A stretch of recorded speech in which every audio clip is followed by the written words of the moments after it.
Uma peça que mistura a tecnologia dos videogames com o teatro. Essa é a inovação de Makupuni. A atriz Luísa Susequim e a diretora Vida Oliveira falam do espetáculo interativo em que o público decide o final. Vida, a peça trata de uma ilha futurística, onde crianças têm formas parecidas com objetos. De onde veio essa inspiração? Então, eu acho que a parte futurista e tal, eu me inspirei bastante em contos de ficção científica, enfim. E a questão específica das crianças terem uma associação com objetos surgiu a partir de uma leitura do livro O Triste Fim do Pequeno Menino Ostra, do Tim Burton, que conta a história de um menino que é meio criança, meio ostra. Então, essa coisa de fisicalizar uma dificuldade de socialização me encantou bastante. E aí eu fiquei imaginando como trazer para outras dificuldades, enfim, que a gente pudesse trazer para o teatro. Luísa e Vida, a peça foi financiada por crowdfunding, né, o financiamento coletivo. Então, acabou fazendo vocês estarem dependentes do público para poder realizar. Como é que é ficar nessa expectativa?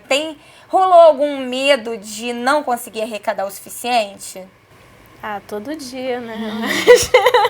Todo dia, porque crowdfunding é uma coisa, assim, a gente vê quando as pessoas fazem, parece que é uma coisa que você fala assim, vamos fazer financiamento e vai entrar. Mas assim, você tem que mandar mensagem para todos os seus amigos no WhatsApp, você manda de novo no Facebook, marca, e aí alguém fala, vou contribuir, aí já tá acabando, a pessoa não contribui, aí você manda um áudio, por favor, tá acabando, não sei o quê.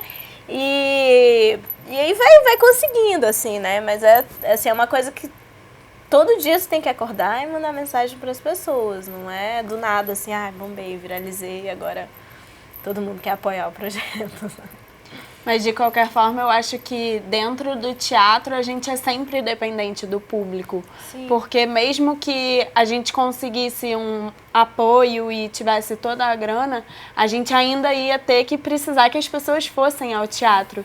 E eu acho que, assim, hoje em dia eu tenho visto isso cada vez mais difícil.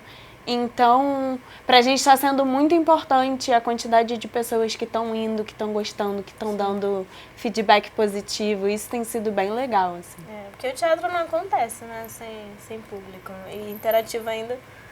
Mas é verdade. Chegaria até a cena final, né? Falando em teatro interativo, de onde surgiu a ideia pro teatro game? Mais especificamente para esse tipo de votação, né? Que tem um leitor que vê as plaquinhas dos votantes, dos eleitores. Então, a ideia de peça game surgiu em 2010. Eu tinha trabalhado num videogame, escrevendo, e aí eu fiquei apaixonada pela ideia de escrever várias possibilidades e o espectador se colocar nesse lugar de autor. Mas também, assim, uma outra coisa que eu sempre falo que me chamou muita atenção é porque, assim, é fato e todo mundo comenta que o público jovem vai pouco ao teatro, né? E o público jovem joga muito videogame. Então, o que tem no videogame que tá fazendo as pessoas jogarem e tá fazendo não ir ao teatro? E aí a minha pesquisa partiu daí. Nas outras peças, a gente criou um software que você votava pelo celular. Mas aí pra criança a gente achou, poxa, celular, a criança vai votar pelo celular, vai ter que pegar o celular do pai. Uma coisa que é pra ela votar, ela depende que o pai empreste o celular, enfim. E aí começamos a pensar em coisas que pra criança fosse algo que todo mundo tivesse, tipo uma placa que a gente dá. E de alguma forma também não perdesse a ideia de ser tecnológico. Porque o tecnológico é rápido, né? Se eles fossem contar voto a voto, viraria uma barriga na peça toda a apresentação. E são várias votações, então seria uma barriga desnecessária. E aí fomos procurando programadores até achar o pessoal que fez o aplicativo. Meu amor, chegou uma encomenda aqui, eu não sei o que é. Ora, benzinho, deve ser o celular novo que você encomendou. Finalmente, eu não aguentava mais o antigo. Vamos abrir. Venha, quero vir com você. Deixe-me ver. Adoro o cheirinho de tecnologia nova. Mas isso é um... Não. Filho, eu não pedi isso não. Nem eu. Nisso de o espectador ser coautor da peça, dá a possibilidade para várias histórias diferentes. Tem algum personagem do qual vocês prefiram contar a história? Algum desenrolar específico que vocês prefiram contar a história?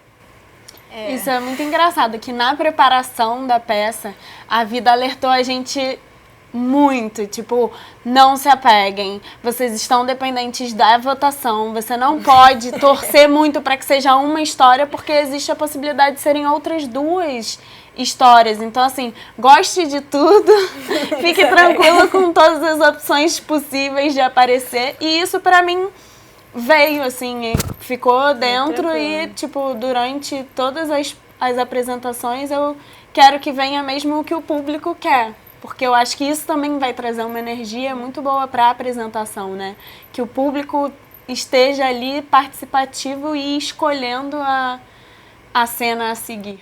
Em caso de empate nas votações, como é feito para decidir o rumo? Então, esse software que a gente criou, ele sempre lê uma cor que ele determina como vencedor. Então, é possível que se tiver um empate, ele vai pela luz, enfim, pela luminosidade dali, ele vai decidir que alguma cor é vencedora. Então, alguma ele sempre vai dar o resultado. Então, não tem empate nesse sentido. Quando era pelo celular, uma vez ou outra deu empate, assim. E aí a gente não tinha uma tecnologia ali para desempatar.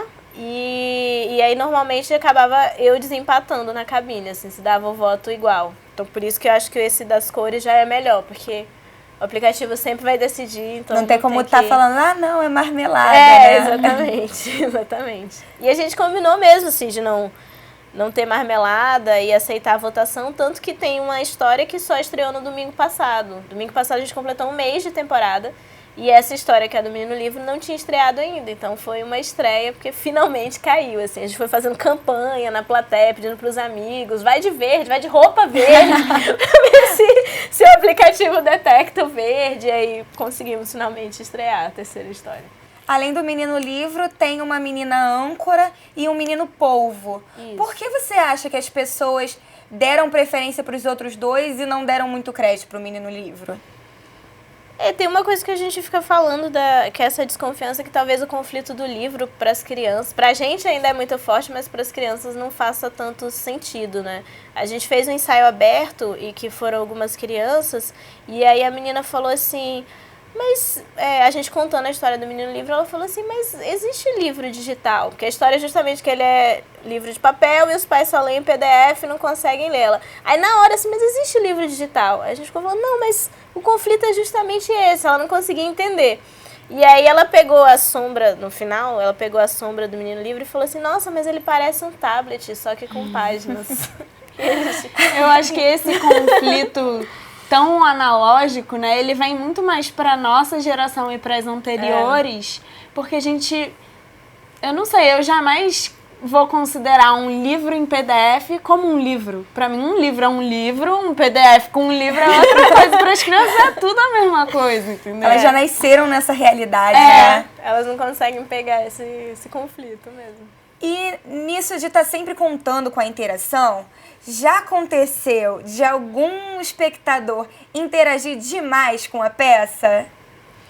Não muito, assim. São crianças, né, em sua maioria, que vão lá ver a peça, mas uma interatividade que atrapalhasse a peça não aconteceu. Tem rolado, assim, crianças que falam durante o espetáculo, mas até agora nada que tenha parado, ou alguma pergunta que alguém gritou e não tinha como não responder. Isso ainda não aconteceu. Qual público vocês preferem trabalhar? O infantil ou esse público mais velho? Eu acho que depende, assim, eu amo os dois. É o meu primeiro infantil, eu tinha muita vontade de fazer infantil, porque eu acho mágico essa coisa da criança interagir, eu acho que elas compram o jogo mais fácil. Mas fazer para o público adulto também, porque assim, as questões trazidas nos textos para os adultos eram outras questões e que tinham a ver com coisas que eles viviam também. Então eles também se engajavam, e também comemoravam, também gritavam uhul quando dava a opção escolhida. Então acho que a peça game vale para todos os públicos, assim. Meninas, muito obrigada pela entrevista. Obrigada. Querem deixar algum recado para o público? Então, a gente queria convidar todo mundo para vir ver Makupuni. A gente está encerrando agora a nossa primeira temporada no Teatro Ipanema, sábados e domingos às 16 horas. E termina dia 10 de setembro. Mas a gente já está com segunda temporada confirmada de 14 de outubro a 30 de outubro, também às 16 horas, sábado e domingo, no Café Pequeno, aqui no Rio de Janeiro. O Jogo Aberto fica por aqui. Tchau!